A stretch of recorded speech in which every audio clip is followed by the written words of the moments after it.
আবার আবার তোরা ওই দিকটা কমিয়ে নইল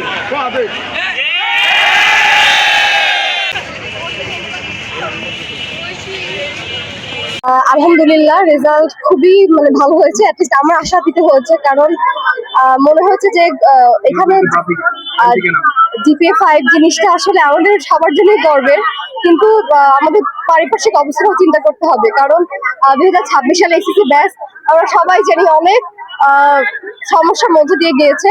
আমি বলবো না কোশ্চেন খুব কঠিন হচ্ছে, কারণ যে যেমন করে অ্যাকচুয়ালি প্রিপারেশন ছিল অমনই তাদের প্রশ্ন লেগেছে। আমার কাছে মোটামুটি বেশ সহজ লেগেছে। এবং আমার যদি আমি ধন্যবাদ জানাতে চাই, তাহলে প্রথমেই আমি আমার প্যারেন্টস, আমি আমার মা বাবাকে জানাবো। প্রথমে বলবো এটা হচ্ছে আল্লাহর অশেষ রহমত, কারণ আল্লাহর রহমত ছাড়া আসলে এটা কোনোভাবেই সম্ভব ছিল না।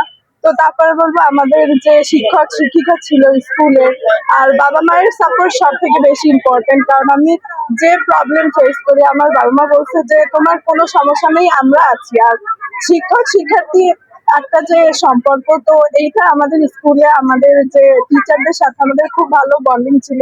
বরাবরের মতো আমাদের শিক্ষার্থীরা সর্বোচ্চ GPA এবং শতভাগ পাস করে সাফল্য ধরে রাখতে পেরেছে।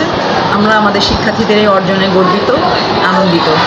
আমাদের 248 জন পরীক্ষা দিয়েছিল, একটা সাড়ে প্রতিবন্ধী শুধু ফেল করছে একজন শিক্ষার্থী, 247 জন পাস করছে।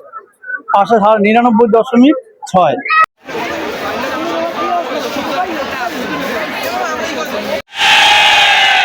আবার আবার তোরা ওই দিকটা কমিয়ে নইল